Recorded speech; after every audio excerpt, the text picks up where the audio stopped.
Alors là, bonjour. Nous allons vous donner là une présentation du logiciel Atom X Pro, qui est un logiciel de gestion de n'importe quelle entreprise, c'est-à-dire l'entreprise commerciale ou l'entreprise prestataire de services. Alors, pour commencer, une fois le logiciel ouvert, nous allons tout simplement là parcourir les fonctionnalités du logiciel. Je viens dans le menu fichier. La première des choses ici, il faudrait que je puisse chercher à sélectionner mon mode d'utilisation. Puisque le logiciel peut fonctionner installé sur un ordinateur avec la base de données en local, comme la base de données peut être installée dans le cloud, ceci permet d'interconnecter plusieurs entreprises. Alors, la première des choses, si on vient là, il faut d'abord chercher à connaître son mode de connexion, configuration serveur. Au niveau donc de la configuration serveur ici, là je suis en mode local. Je peux donc arriver donc maintenant ici, dans Master. Je cherche donc maintenant à choisir le mode de gestion. Vous voyez, lorsque je prends là, je mets là, après j'enregistre. Ensuite, nous avons la gestion à distance là, que nous pouvons également mentionner ces références. Voilà. Une fois le mode enregistré, on vient tout simplement ici, on fait le choix. Donc, travailler ici en offline, j'ai choisi, ou travailler en mode online. Voilà, c'est bon. Bon, pour le présent, présentement, nous allons travailler en mode offline, c'est-à-dire de mode déconnecté. Alors, ce qui se passe, on vient là directement, on ouvre le fichier. Parce que vous allez voir en haut là, les fichiers sont grisés. Vous allez voir là, c'est grisé, on ne peut rien. Parce que l'utilisateur ne s'est pas encore connecté. Vous allez voir là, fichier ouvert, il n'y a rien. Alors, je viens donc tout simplement à ce niveau, ouvrir un fichier ou agence. Voilà cela. Mais d'abord, pour même créer ce fichier, vous venez dans Nouveau. Vous voyez, quand vous venez dans Nouveau ici, vous mettez le nom de votre fichier ici, vous créez. Et ensuite, vous revenez ici en bas, vous sélectionnez le fichier à utiliser, vous positionnez et vous créez les différentes agences. Ici en bas, vous validez au fur et à mesure. Vous pouvez créer autant d'agences que vous voulez, si vous voulez interconnecter vos boutiques ou vos agences, quoi. Alors, une fois donc ceci terminé, on vient donc, on revient là, on ouvre le fichier. Voilà, en se connectant. Par exemple, je prends le fichier Atom. Quelle est l'agence à ouvrir? Voilà, j'ai seulement une seule agence, tout simplement. Et là, je mets mes coordonnées, le nom d'utilisateur et le mot de passe. Il s'agit de mon nom d'utilisateur créé et mon mot de passe. Je mets tout simplement admin.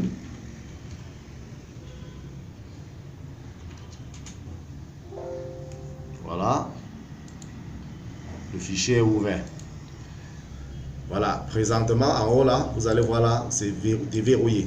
Et vous allez voir le fichier présentement, l'agence c'est Atom et le fichier c'est ouvert, c'est Atom. Voilà. Alors, vous avez donc maintenant ici là le menu de l'utilisateur. Quand je clique là, afficher le menu, directement ici à côté, ça affiche le menu là qu'on attribue à chaque utilisateur. Parce que le menu qui est en haut peut ne pas être attribué à tout le monde. Et on stocke le menu de chaque utilisateur là à côté. Voilà. Je peux donc masquer cela. Voilà. Alors, nous allons commencer la démonstration rapidement du logiciel.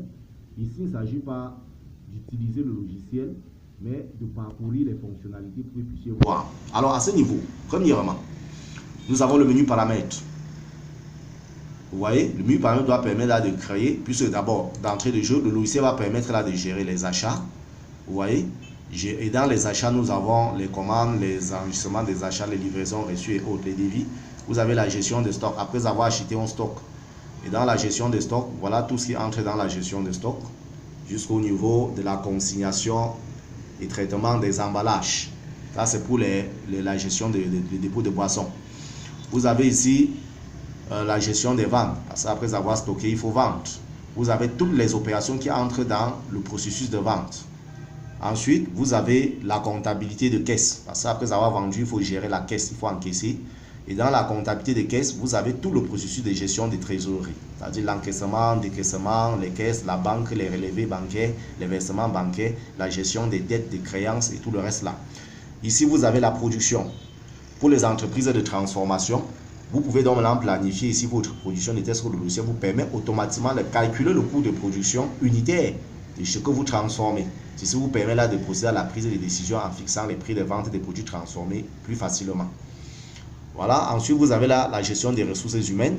Bon, il est bien vrai, la fonctionnalité de gestion des ressources humaines ici est en cours, ce n'est pas encore terminé. Vous avez là la comptabilité générale. Voilà. La gestion des écritures, bilan, gestion des biens, des immobilisations, gestion budgétaire, gestion des amortissements des biens et tout le reste là. Bon, voilà les rapports financiers. Donc voilà en quelque sorte les fonctionnalités de gestion ERP du logiciel. Donc lorsque vous prenez le logiciel, c'est à chacun maintenant d'utiliser en fonction des fonctionnalités limitées à son entreprise. Pour une entreprise qui a toutes ces opérations, le logiciel vous servira de tout faire.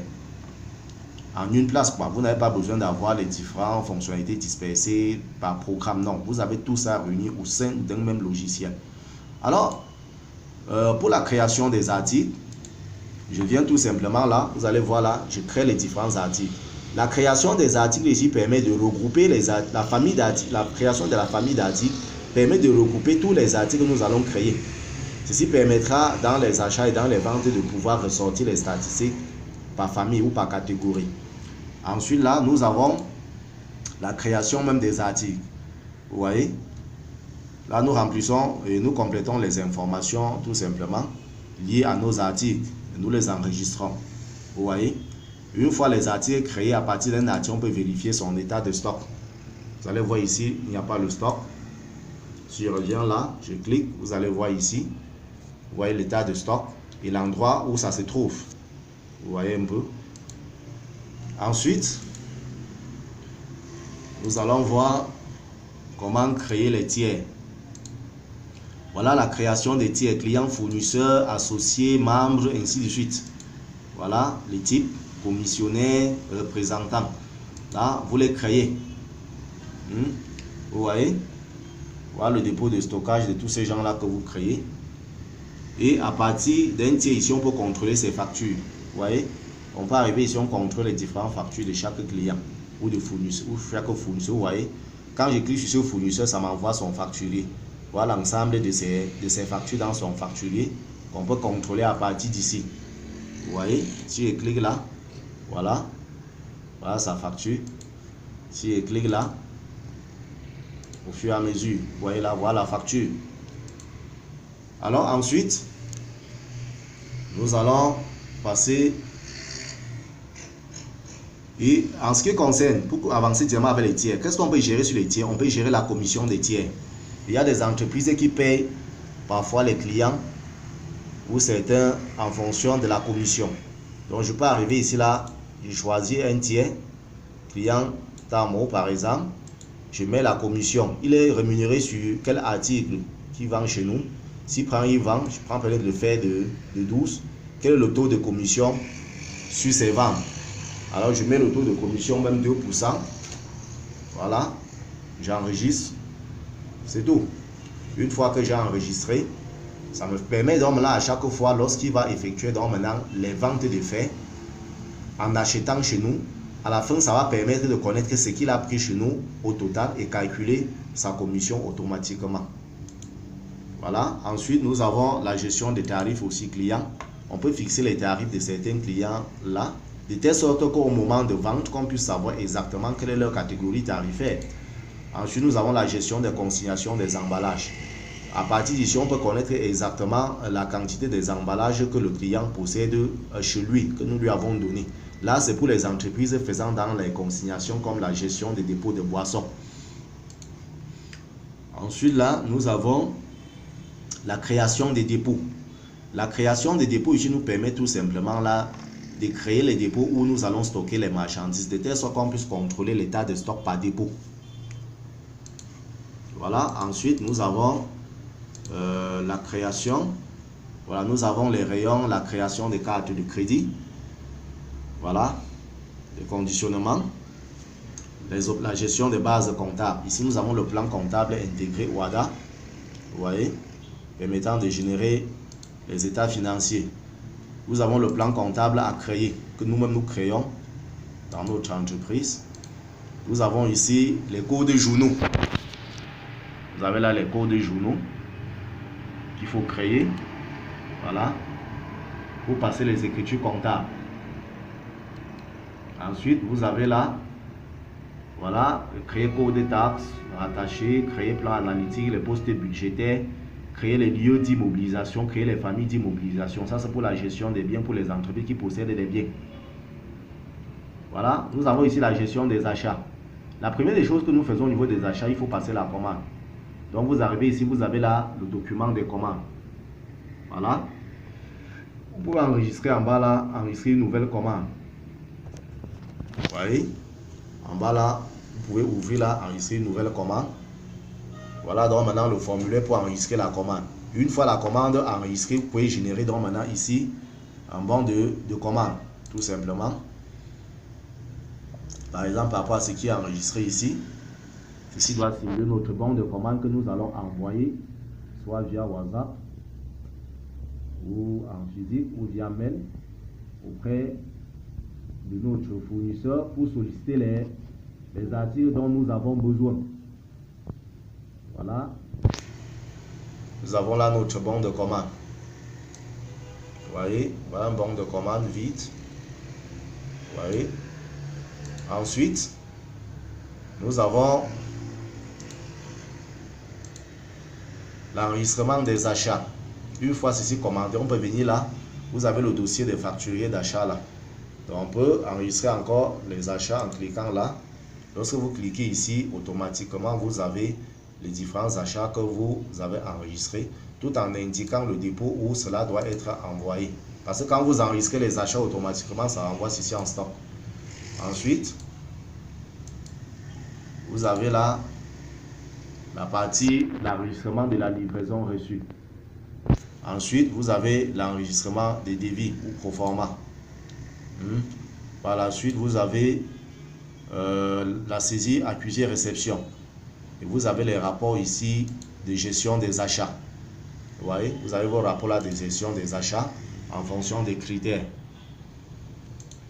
Nous avons là la gestion de stock. Au niveau de la gestion de stock, vous pouvez enregistrer un stock. Vous pouvez corriger un stock, ce que nous appelons ici la saisie d'inventaire. Vous pouvez ici transférer le stock d'un dépôt à l'autre. Vous voyez, vous transférez le stock d'un dépôt à l'autre. Vous positionnez le dépôt de départ, le dépôt de destination. Bon, il n'y a pas deux dépôts. Si c'est positionné ici, ça va refuser parce qu'on ne peut pas transférer le stock d'un dépôt tout vers le même dépôt. Et ici, vous mettez la quantité d'articles à transférer, vous validez. Ceci diminue automatiquement le stock de départ et approvisionne en ajoutant, en augmentant le stock de destination. Vous voyez, tout simplement là. Et ensuite, vous avez là le transfert de dépôt inter-agence. Si vous avez créé plusieurs agences et que vos agences sont interconnectées via Internet, vous pouvez transférer les articles d'un dépôt vers l'autre et envoyer les quantités physiquement, prendre, on dépose tout simplement. Le mouvement a été déjà réalisé en machine. Transfert de dépôt inter-agence, contrôleur de stock. Le contrôleur de stock ici là vous permet tout simplement de demander à la machine de vous renvoyer l'état de stock suivant une certaine quantité dont vous avez besoin. Ceci permet de savoir quels sont les articles qu'il faudrait encore commander. Ensuite, vous avez là le contrôleur de stock inter-agence. Ça veut dire ici là que l'administrateur du logiciel peut contrôler le stock de toutes les agences étant même sur place. Voilà. Bon, vous avez ici autre gestion. Bon, autre gestion ici là, ça permet de gérer les stations-service, quoi. Relever des index des stations-service et autres. Voilà, enregistrement des manquants sur livraison pour les camions. Voilà, parce que je vous ai dit, le logiciel, ça gère toutes les entreprises, sans exception. Vous avez ici là le rapport de gestion de stock. Voilà, le rapport de gestion de stock nous permet de connaître ici les états d'inventaire, les mouvements d'articles, les articles disponibles, ainsi de suite. Par exemple, là, état de stock disponible par dépôt. Vous voyez, j'ai seulement un seul dépôt là. Vous voyez ici, le ciment CPG, entrée totale, sortie, reste encore en stock, le coût d'achat, le chiffre d'affaires prévisionnel et la marge prévisionnelle. Ça veut dire lorsque vous stockez vos articles, vous pouvez connaître à combien vous allez vendre le lendemain et ce que vous allez même directement gagner là sur ce que vous avez stocké. Vous voyez un peu, ce que nous appelons ici la fiche de stock évaluée. Donc pour ce que j'ai mis en stock là, vous allez voir automatiquement si les prix d'achat sont paramétrés normalement et les prix de vente provisoire. Automatiquement vous aurez ici votre chiffre d'affaires, le coût d'achat de ce que vous avez stocké et la marge brute provisoire sur ce que vous allez gagner lorsque vous allez vendre tout cela. Ceci vous permet davantage là de prendre des procédés à l'anticipation des prises et des décisions. Voilà, vous avez ici la fiche des états périodiques. Ça c'est la fiche de stock. Et vous avez la fiche de préparation d'inventaire. Vous avez la fiche de variation également. Donc si vous voulez faire les inventaires, vous imprimez tout simplement cette fiche là pour commencer à faire les inventaires physiques. Et à côté, vous allez mentionner là les différences. Ça, c'est le stock machine. Ça, c'est le stock pointé. Et vous aurez donc maintenant les écarts. Voilà. Ici, vous avez la fiche de variation d'un article. Alors, je peux venir là, je choisis le ciment. Voilà. Je mets la date. Par exemple, là. Voilà. Je mets la date même 2024. Ça me permet d'envoyer la fiche de variation. Voilà la fiche de variation de ce qu'on a vendu concernant le ciment. Voilà la fiche de variation de stock en entrée et en sortie. Voilà. Ensuite, vous avez les étiquettes de vente. Vous pouvez générer vos étiquettes que vous pouvez coller peut-être sur vos produits ici. La liste des articles, ça permet d'avoir la liste des articles et prix. Le traitement des emballages. Nous avons dit le traitement des emballages ici là permet tout simplement de gérer les consignations et la restitution des emballages. Voilà, pour les gens qui font dans la consignation. Alors, si je viens là pour consigner, je vais choisir le client de consignation. Vous voyez? Pour contrôler les états de consignation, je donne les emballages à qui? Vous voyez un peu? Je sélectionne payer ce client et ça me montre son état de consignation ici. Vous avez là les mouvements de consignation, les stocks de consignation chez les clients. Vous avez vu là le total des emballages en consignation, le total état de stock chez un client. Vous voyez, le logiciel vous permet de tout faire. Voilà, la restitution des emballages. Vous cliquez là, vous positionnez le client, vous choisissez l'emballage à restituer. Voilà. Ensuite, nous entamons avec les ventes. Il s'agit là des opérations même quotidiennes et régulières avec la caisse. Alors, pour les ventes, nous enregistrons ici, on peut saisir une vente. Vous avez ici les documents des facturiers. Vous avez là les documents des facturiers. Et dans le document des facturiers ici, vous avez là le bordereau de livraison par exemple. Voici un bordereau de livraison. Et en comptabilité, c'est quoi un bordereau de livraison? Un bordereau de livraison ici, ou un bon de livraison représente tout simplement les quantités là que nous avons vendues. Et ceci permet tout simplement là de pouvoir dire que nous n'avons plus les articles du client disponibles en nos magasins. Donc c'est un contrat. Parce que les gens pensent que la facture c'est le contrat. La facture n'est pas le contrat. La facture tout simplement c'est un engagement de la vente. Mais pour prouver vraiment que ce qui a été vendu a été livré, il faut un bon de livraison. Ceci décline toute responsabilité directement du fournisseur envers son client. Voilà. Vous avez là après la vente, la génération automatique d'un bon de livraison. Vous avez ici un modèle de facture par rapport à la vente ici. Voilà le modèle de facture. Ça c'est la facture courte, ce que nous lançons parfois sur les imprimantes Epson. Ensuite, nous avons un modèle de facture long, c'est-à-dire, voilà, un modèle de facture long pré-imprimé. C'est-à-dire, l'en-tête, c'est vous qui fabriquez l'en-tête au fur et à mesure. Voilà. Ensuite, nous avons ici à côté de cette facture établie le retour suivante. Ça veut dire que vous avez effectué une vente, il y a eu le retour. Vous devez régulariser cela ici. Voilà. Par la suite, revoir la facture. S'il faut revoir donc maintenant la facture que vous avez traitée, vous revenez ici, vous revoyez la facture. Mais une facture déjà confirmée ne peut plus être modifiée. Vous devez comprendre. Voilà, mais on peut revoir cette facture-là. Et même une facture déjà établie ne peut plus être modifiée, ça dépend des paramètres du logiciel. C'est vous qui pouvez décider cela chez un utilisateur. Maintenant, pour établir une nouvelle facture, ici une nouvelle facture, vous avez deux modèles ou deux écrans d'enregistrement. Vous avez ceci, voici mon écran d'enregistrement de la facture. Vous voyez un peu? Et le logiciel ici possède un système d'intelligence artificielle qui communique avec l'homme. Voilà, si je viens par exemple là pour cliquer. Voilà. Client divers positionné. Voilà. Client divers positionné. Positionner le dépôt de sortie. Voilà, positionner le dépôt de sortie. Le logiciel parle. Le logiciel parle avec vous lorsque vous travaillez. Ensuite, le deuxième modèle, deuxième écran, un peu l'écran plus large. Voilà l'écran de facturation. Vous voyez? Bon, je vous ai dit là que c'était plutôt dans la présentation du logiciel. Non, moi je n'ai pas de démonstration à faire, on veut gagner en temps. Ensuite, là, vous avez la gestion, la commande reçue. Lorsqu'on vous envoie un bon de commande, vous pouvez enregistrer la commande qu'on vous a envoyée. Et ensuite, là, nous avons par la suite établissement des devis. Tout à l'heure, on a vu les devis reçus. Maintenant, c'est les devis que c'est nous qui établissons. Alors, nous avons le document ici, là où le dossier des devis. Je peux donc même voir peut-être même ces devis. Vous voyez, voilà un devis qui a été généré automatiquement par le logiciel. devis de maison de 2 chambres. Qu'est-ce qui entre en considération? Le logiciel vous aide à gérer votre devis, pas de calcul automatique. Comment établir un devis? Vous cliquez ici sur nouveau. Voilà, vous avez le document ici. Objet du devis, quantité totale. Maintenant, le devis de quel client? Voilà, la composition, le coût unitaire. Vous validez au fur et à mesure. Et à la fin, là, vous avez votre devis en quelques secondes. Vous avez par la suite la gestion des rapports, des ventes. Voilà, voilà les commandes d'analyse des ventes. Vous avez ici le détail des ventes. Vous avez ici le classement des ventes par chiffre d'affaires ou par article. Vous avez les détails des ventes d'un article. Vous avez les détails des ventes d'un client. Vous avez le classement des ventes clients afin de savoir quel est le client chez vous là le client le plus important quoi. Vous avez ici le classement des ventes journalières. Vous voyez. Alors, si je viens par exemple là, je positionne l'intervalle de date d'analyse. J'ai envie de faire l'analyse sur les ventes journalières allant de telle période jusqu'à telle période. Voilà par exemple. Lorsque je positionne là, nous avons tous ces listings avec le graphique explicatif ou évolutif par jour. Le graphique vous permet d'avoir les performances de vente par jour. Vous voyez un peu?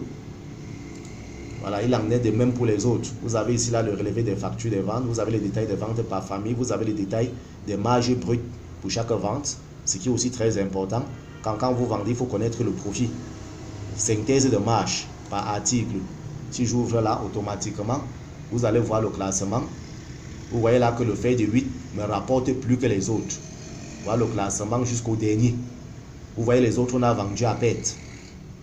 Et vous avez le total de la marge brute. Ok. Ensuite, vous avez le résultat de gestion périodique. Vous avez le rapport de créances. Le rapport de créances vous permet ici de savoir effectivement ce que telle personne vous doit. Voilà. Voilà ce que vous devez imprimer, envoyer à un client. Ça, c'est le relevé directement de son état de dette. Vous voyez un peu? Vous imprimez, vous envoyez. Vous avez le système de gestion de caisse. Bon, j'espère que pour les ventes, on a tout parcouru. Voilà pour les ventes, rapport de vente. Générer les tickets promotionnels Tombola QR. Voilà. Liste des clients. Voilà. Contrôle. Voilà. Vous avez aussi le contrôle des commissions suivantes. Nous avons dit tout à l'heure là que lorsque les clients sont enregistrés là, on peut gérer les commissions.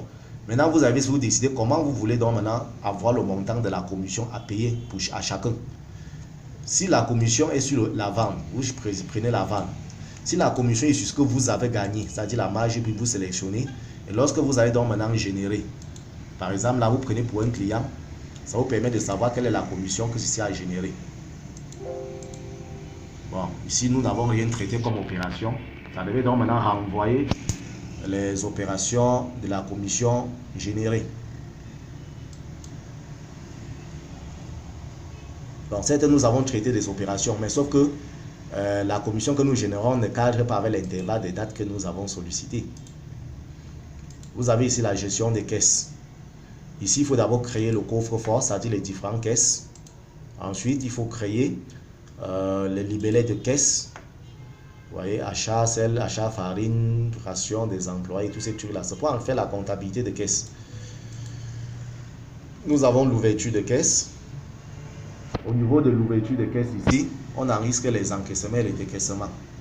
Voilà. Encaissement et décaissement. On les enregistre. Vous voyez, acquis. Quand il choisit une opération créance, ça met en recette en haut automatiquement. Vous voyez, si je prends achat de farine, ça met en dépense. Si je prends dette, ça laisse en dépense. Déplacement, si je prends créance, une recette, automatiquement ça décide si ce que vous voulez enregistrer c'est un encaissement ou un décaissement. Ça permet que le logiciel peut même être utilisé même par quelqu'un qui ne connaît rien en informatique. Voilà, parce que ça indique ce qu'il faut faire obligatoirement. Ensuite, nous avons ici les opérations bancaires. Ça veut dire tout ce qui se passe au niveau de la banque, nous allons les enregistrer. Par exemple, là, vous avez le journal de caisse, le journal des banques. Nous créons donc maintenant chaque banque et autres dans les paramètres. Ça veut dire tout ce que nous versons en banque, ça nous permet de suivre même l'historique de nos versements et les retraits en banque.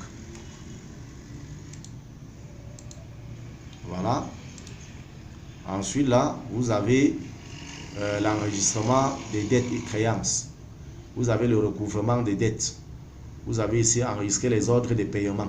Et ensuite, là, vous avez aussi le rapport de trésorerie. Voilà la zone pour analyser toutes les opérations de trésorerie. Brouillard de trésorerie, journal de trésorerie, journal de caisse de dépenses, journal de caisse de recettes, livre de caisse d'un coffre ou d'une caisse, quoi. Livre de trésorerie d'un client ou d'un fournisseur, ça dépend d'un tiers. Livre de trésorerie d'une ligne, ça veut dire si vous avez acheté, peut-être vous avez payé, décaissé l'argent pour payer les employés. Ici, vous pouvez donc dire que bon, on va avoir l'ensemble des dépenses liées à la paye. Ça vous donne donc dans le listing. Vous avez l'état net des coffres, synthèse de trésorerie, état des dettes et des créances. Vous avez le résumé des versements bancaires, le livret bancaire. Vous voyez un peu, voilà tout ce qui entre dans la trésorerie. Et pour les analyser, vous devez d'abord positionner l'intervalle de date pour indiquer au logiciel quelle est la période d'analyse que vous voulez obtenir.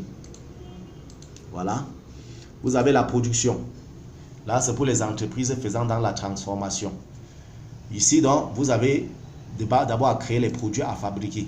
Et pour créer les produits à fabriquer, vous les appelez depuis la liste des articles. Vous voyez un peu. Ensuite, vous avez programmé les éléments de composition. Il s'agit là des matières premières que vous les appelez également depuis aussi la liste des articles. Ensuite, vous avez programmé les unités standards. Voilà, dans la programmation des unités standards ici, ça veut dire pour un article que vous avez positionné à fabriquer, parce qu'on fabrique le fer. Si cette entreprise qui fabrique le fer arrive, vous allez voir donc pour la fabrication des fers, qu'est-ce qui entre dans la composition. Vous voyez un peu, vous sélectionnez tout ce qui entre dans la composition et voici donc la composition, les éléments à incorporer. Et pour la fabrication d'un fer, ça prend quoi et pour quelle unité et ça coûte combien. Ceci, la fiche unité standard vous permet déjà de connaître là le coût de production unitaire pour la fabrication d'un produit. Maintenant, il ne reste tout simplement à chaque jour maintenant d'aller mettre la quantité à fabriquer pour que ça puisse nous simuler le coût de production. Donc, lancer une fabrication, comme vous voyez là. Lorsque je lance la fabrication de quoi? Peut-être de mes produits à fabriquer quoi. Peut-être le fer, je vais fabriquer combien? Je mets là peut-être même 1000 bars. Vous voyez, ou même 100 bars. Je prends l'unité ici. Voilà, je lance la simulation.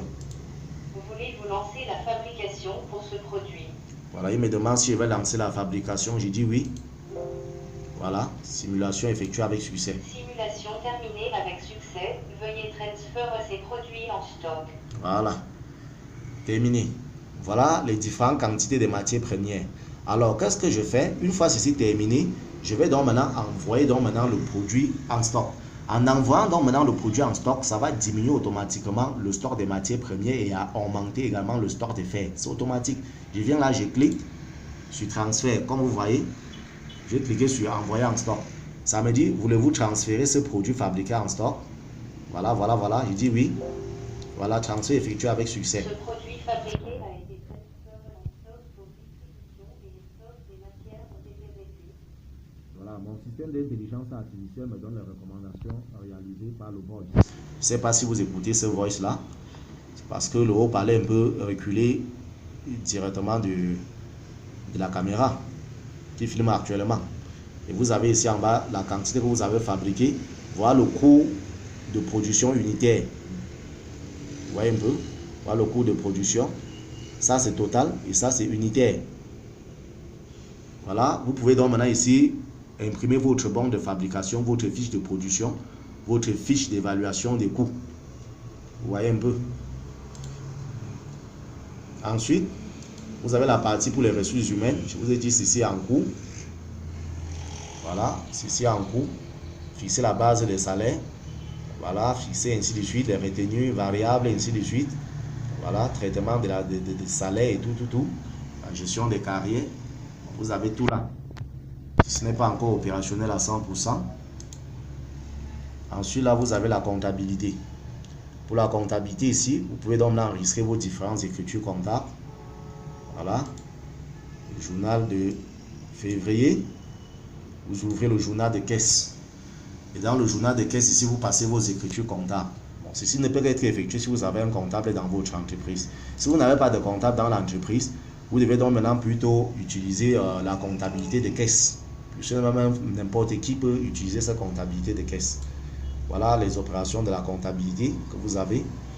Vous avez le rapport, vous avez les états financiers. Par exemple là, le bilan, le modèle bilan actif. Si je clique là, voilà le modèle du bilan actif. Déjà mouvementé. Voilà, si je prends de l'actif, voilà mon actif, mon passif, autant pour moi.